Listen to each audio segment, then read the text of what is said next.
Joe's Inner Child Podcast. Dude, I just did another interview earlier today, and I sat down to do it, and the my internet, I have Spectrum, and it just all went out, and I had no idea.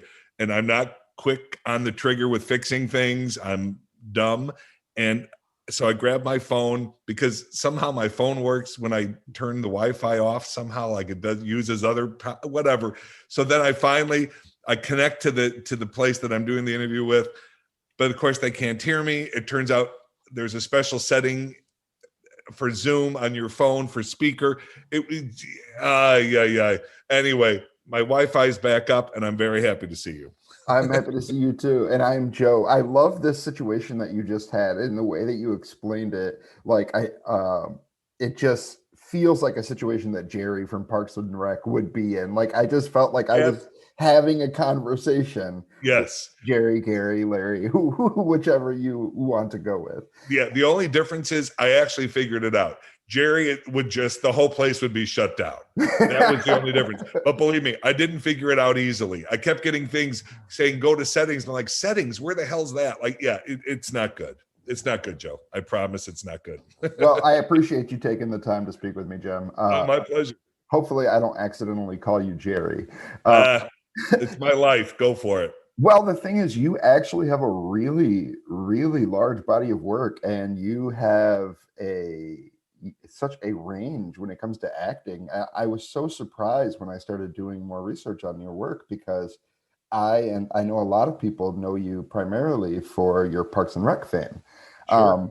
When I watched 86 Melrose Avenue, I saw that you were in it. And at first, when I saw like your serious, you have a more serious like shot of your headshot on IMDb, I was like, is this the same guy? I knew your name was Jim O'Hare. I was like, is this like his brother? Are there two of them? And then I looked in it and I was like, I watched the movie and I was like, oh my God. And even your character in the movie, you're a detective. And even though you play like a more serious role, you still have kind of like a little bit of a jokester to you in there. So I love that your comedy chops show through even when you are doing ranged. Well, yeah, it's weird. I have always had to fight to get more dramatic roles. It's been something me and my reps have, because you kind of get labeled, and believe me, comedy is a great label. I'm not knocking it. It is, I love it. It is what, I think I was inherently born with certain things. And one of them is a bit of a funny bone performance wise. And so I love it. But I am also an actor. And so you want to, veer out into other things. But I also think even when you do a dramatic role, we're all human. We all do have a little bit of funny in us or a little bit of whatever, and so I try to bring a little bit of that to just kind of whatever I do. But I just love when I do get the chance to do something more serious because the comedy stuff, a lot of it just comes to me naturally. Whereas the dramatic stuff, I have to push myself. And that's always, I think, healthy. Right. And I feel like you can show that you have a passion because the comedy stuff, it comes so easy to you. But when you would rather work towards something, it shows that means something to you. Yeah. I just shot a film recently. I wrapped it on this past week. It is so damn dramatic. Like I had to, and I'll tell you, what was so different was when I wrapped, I was exhausted, like really exhausted, and not from anything physical. It was such I don't think I'm allowed to talk about it yet, so I won't. But I can just tell you, I play a character whose family is going through one of the worst things that could ever possibly happen to a family, and and so watching it happen is, anyway, it's a different situation because when I leave after doing comedy, I'm still revved up. Like, you know what I mean? I'm like, oh, that was fun. Let's go out for drinks and let's, boy, that was a fun day on set. Let's go. This was not like that. This was like, okay, good night, everybody. I'm going to take some downtime. Yeah. But I love being able to get to do it. got some heavy stuff with you after those roles. Yeah. So is there a specific kind of genre that you are most interested in gearing yourself towards now that you're trying to break them? I mean, you've obviously always been trying to break the mold, but it seems very serious to you to take on more roles that are less based in comedy. Is there a specific kind of genre that you're interested in? Yeah. Right after Parks ended, I did a film called Middleman, and it is really dark. I mean, dark. And I do I love haven't heard dark. of it. Yeah, check it out. It's called Middleman, directed, written by Ned Crowley. We won a bunch of awards. We were shocked. We were blown away, but I play a really dark character. He begins a little bit like Jerry, but boy, it doesn't end like Jerry. Man. But anyway, so I love dark comedy. I just do. I always have. I have a dark sense of humor. I'll never forget. Parks opened up so many doors in so many different areas. And one of the things is, colleges sometimes will have me come and speak to their students or whatever. And when I do that, I'm Jim O'Hare, because Jerry's a character from a TV show. And this one girl, and after you do it, they come up for pictures and autographs or whatever. And this girl comes up to me and I said, hi. And she goes, hello. And I felt a little bit of an attitude. And I said, oh, did you want a selfie? And she goes, well, I'm not sure. You're not exactly who I thought you were going to be. I go, oh, I'm sorry. What do you mean? She goes, well, you were a little dirtier than I expected. I'm like, yes, Jim O'Hare goes blue, baby. Jim O'Hare goes blue. Jerry Gergis is a character from a TV show that I could only hope to be as good as someday. I mean, it's just not realistic. Anyway, so my friends will tell you, I go blue, I go dark. And so I love good dark comedy. That's my very, very favorite. Well, I know that it's funny that you talk about we talk about your different ranges in comedy, because I was reading that you initially went out for the role of Ron Swanson for Parks. Can you tell me a little bit about that? Was it like your specific chops that they had chose to stick you in a more of a different role, or was it more about like a casting procedure? And how did you end up with the role of Jerry? Is this something they made for you, or can you kind of tell me about that? It was a weird situation, because Amy Poehler was coming off of Saturday Night Live, so she was the hot commodity, and so the word got out she's going to be doing a pilot, and then it wasn't even going to be a pilot. Apparently, the network said shoot 6 of them. So because it's the guys from The Office, Greg Daniels and Mike Schur. Greg actually, I think he handled the creation of the American version of The Office, and Mike was one of the writers on the show. And so these two are going to come together because NBC had said, give us an Office type spin-off-ish, whatever. And so then Amy had worked with Mike at SNL and blah, blah, blah. So Amy's got a show. So it was a hot property, people wanted in.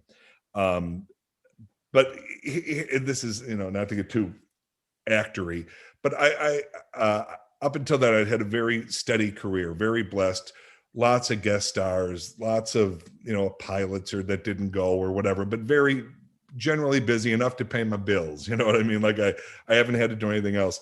So I never thought they're going to hand me this role of Ron Swanson, because it's basically the co-lead or one of the co-leads with Amy Poehler.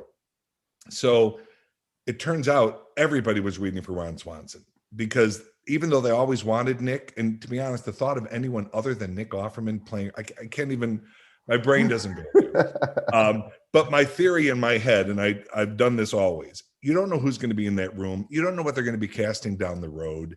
This is Mike Schur, Greg Daniels. I want to impress these guys. So even though the odds of me getting Ron Swanson are next to nothing, maybe there'll be a guest star down the road that they'll want to throw me or whatever. So I go in, I do my version of Ron Swanson, as did everybody in town. Believe me, they saw everybody. And I think it was 2 weeks later, we got a call. And actually, I will tell you this. When I left the audition, I felt great. Not that I felt like, oh, I have this part, but I felt I impressed these two people. And that was my whole goal. That was my goal, because I can't control what happens after that. Mm-hmm. And so 2 weeks later, that we get a call and they said, would Jim consider reading for this other role, Well, of course. So then I go in and I read for Jerry, and I get into the waiting room. Big guys, little guys, tall guys, short guys, white guys, black guys. So I know they don't know what they're looking for with Jerry, because everybody in the world is in this room that could potentially be a Jerry. So I go in and I did my version of Jerry. And so apparently what happened, I found out later, like years later, Greg said to Mike, he's funny, put him at a desk, it'll work out. And that's kind of what happened. And when they hired me, I wasn't like my representatives at the time, and I don't blame them for this. I totally know where they were coming from, but they said, you might not want to do this because, you've worked a lot over the years, and they're being very honest with us. And they're saying, we don't know, like we have 6 main characters we have to address. We don't know what's going to happen. Jim is going to just kind of be there and we're going to see. And my reps were like, you don't want to feel like you're doing extra work at this point in your career. Nothing wrong with extra work, but at that point I worked a lot, and I hadn't done that in a lot of years. So for me though, it was a no-brainer. These are the people who brought us Kevin and Phyllis and Stanley and Meredith and Oscar from The Office, who were these background characters who have become front of our minds, Right. So it was a no-brainer. So I signed on and I did the first 6. I was week to week, but they brought me back every week.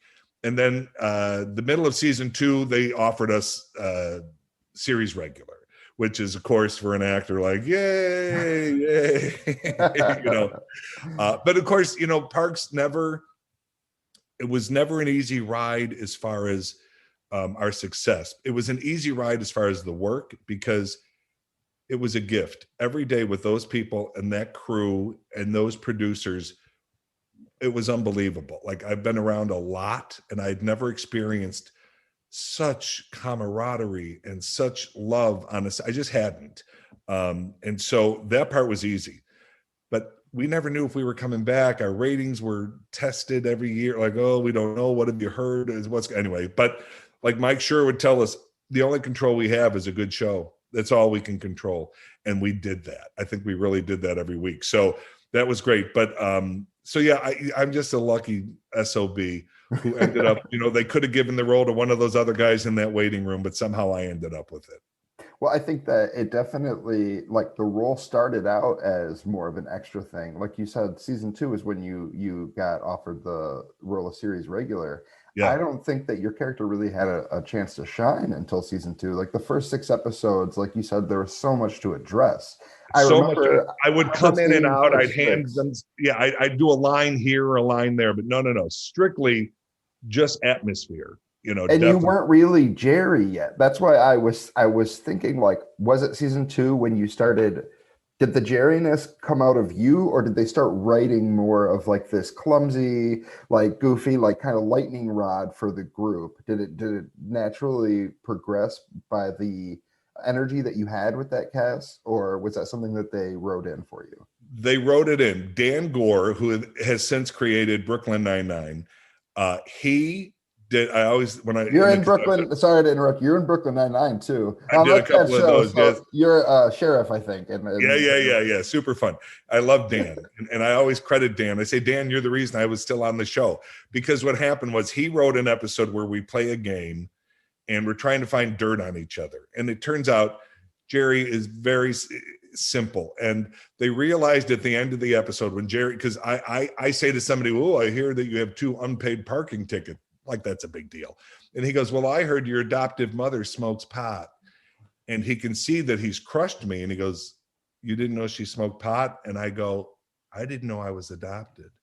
And that's when they said they realized that's who Jerry's going to be. That's Jerry.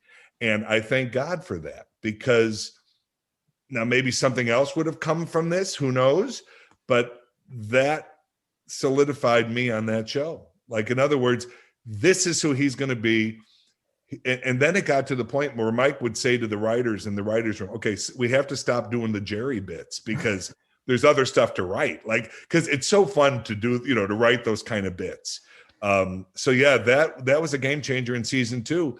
And that's, I think, when they said, "Okay, he's going to be sticking around." And then I was a series regular. And I don't want to stick on parks all day, but the name thing, like when it comes to eventually there's Larry, there's at least 3 or 4 different versions of the Gary, name. Jerry, Larry, Terry, and Terry. Barry. I didn't Yes. remember Barry. I remembered the first 4. Well, Barry is from Johnny Karate because Chris Pratt had a show called Johnny Karate. Oh and I was yeah. Barry the mailman. Yes. Okay, that makes sense. That makes sense. Lunacy. So did that again, was that something that was a joke written in, or did somebody just accidentally kind of call you a name and you guys ran with it? No, it was a joke written in. The word on the street is that Mike Schur wanted it to become a Jeopardy question.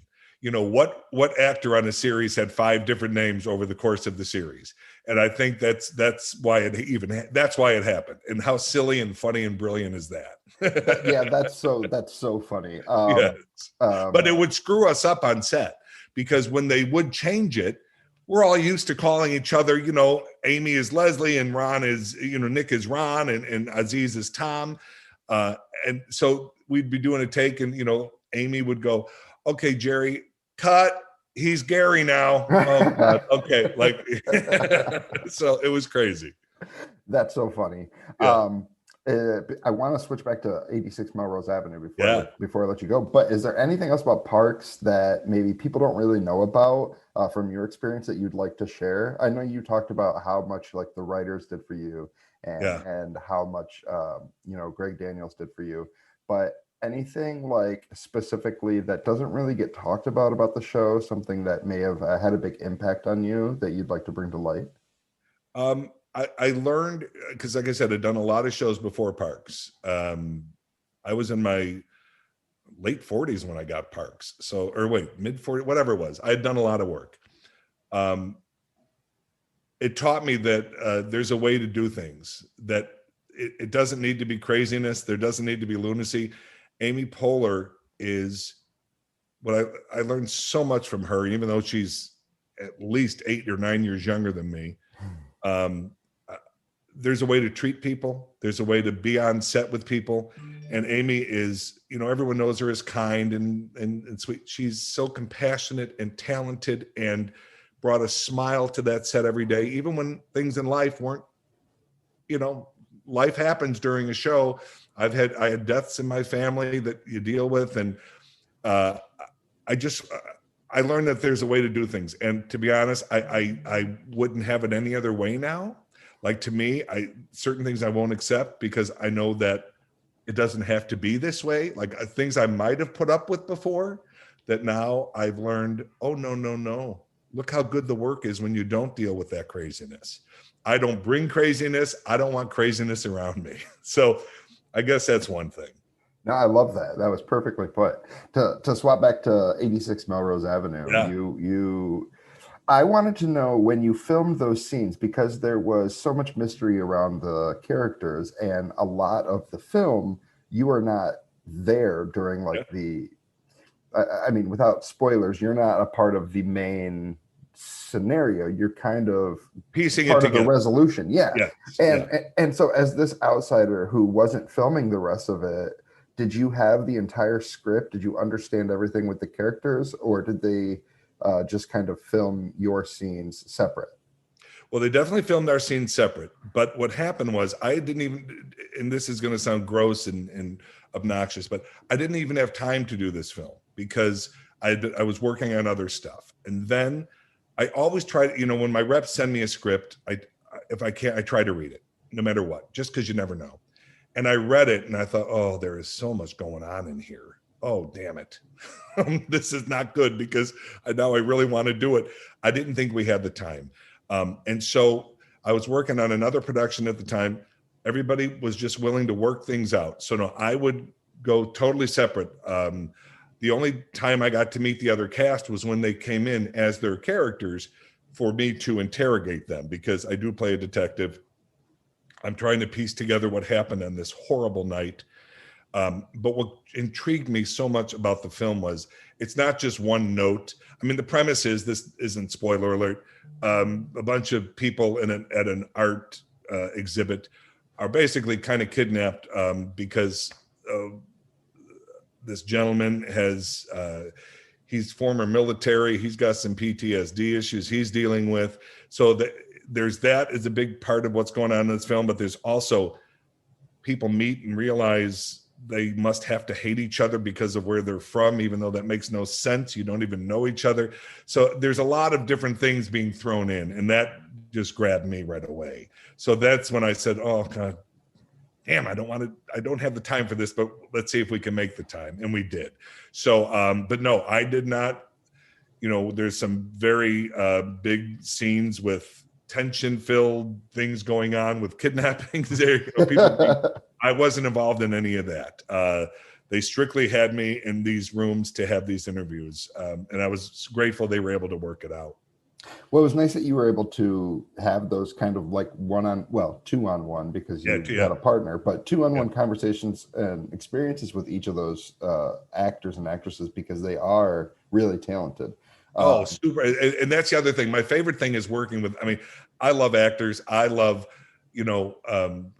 I love connecting with actors, and not even so much off screen, but on screen. Because to me, when you're looking at each other's eyes and then you're connecting, that's the juice for me. That's what keeps me going. So no, I love that. And so I got to work with most of them, but just individually in little pockets, not in a big group that the rest of them did. Yeah, and I think that it's interesting for you to still be able to, because you've been involved in so many small roles in bigger shows like ER, and you had little things since back to the 90s. I feel like it's probably easier for you to take just a portion of the film and just handle a portion of it, even though the rest of the pieces that are happening. Yeah, I certainly knew the rest of the pieces, and I really needed to as the detective, because some people are not trying to be as honest as they perhaps could be, as forthcoming, and so you have to piece it all together. But we also had Lily Mata directed it, and she's boy, she was passionate. This is her story that she knows about, and she's lived in these worlds where people can't be around each other, and that also helped bring it together for me, because she was there to guide us, and I think she really pulled it off. Yeah, that came across really well. I'm a first-generation immigrant. I have a lot of family over in Jordan, so I totally felt the connection there, and that message came totally across. So, which is a shame that we're still in a world like this, where just because whatever, but it is, it ain't changing overnight. Yeah. Well, I know you have a couple other projects coming up. You have a couple superhero themed project I noticed on your IMDb coming up. I think. Oh God, is my babysitter the super? Is that yes? Oh my gosh, I forgot about that. Yeah, I shot that a couple of years ago. Yeah. I figured it was probably something that you had done prior to COVID that was just coming up, because I was looking at the thing and I was like, oh, that's really interesting. Have you been doing any other work since COVID on anything that's going to be coming that you can mention? I know NDAs make it so you can't talk about certain projects, but is there anything you'd like to plug? And the film I just wrapped, I don't think I can plug yet. I don't think I can. I'm pretty sure I can't. I'm on the third season of a show called Liza on Demand. It's a YouTube show that stars Liza Koshy. They brought me on as more of a regular this season, which was lovely.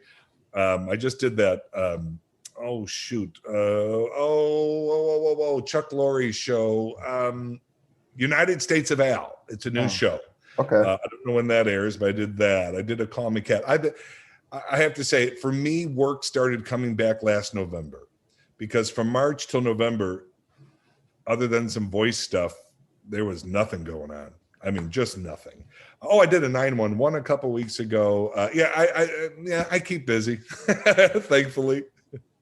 So, is there anything social media wise? Do you have a website? Anything that you would like your fans or potential new fans to find you on or reach out to you on? Sure. I'm on Instagram is The Real Jim O'Heir, and O'Heir is Oheir. Because somebody stole Jim O'Heir, so I had to go with The Real Jim O'Heir. And then there's Twitter, Jim O'Heir, Facebook, Jim O'Heir, and I believe I have a website, jimoheir.com. I believe, I don't know. That's great. Those are great. I did have another question I forgot to ask, actually. Do you have anybody in your life that kind of started calling you Jerry? Because Jim is so close to Jerry, and then once you started embodying that character on a regular basis, did anybody start calling you Jerry either as a joke or accidentally in your own personal life? Nobody in my personal life, but everywhere in my life. Everywhere, all day, every day. I left a restaurant once. As I was walking out, somebody drove by and screamed, "Thanks for ruining the Harvest Festival, Jerry." And because I have to defend myself, I said, "Tom screwed it up, not me." So yeah. No, everyday Jerry from strangers, but no, thankfully no one in my world has slipped. Okay, awesome, man. Well, I really appreciate you taking the time to talk with me. Oh, my pleasure, Joe. And I'm glad I was able to figure out the technology for you. Yeah, well, it's you figured it out today. I'm sure you'll have another debacle after. Oh, I guarantee it. The secret life of Jerry inside of Jim O'Hare. But again, I really appreciate it. I hope you stay safe during the pandemic. And you too. Literary Joe's Inner Child Podcast.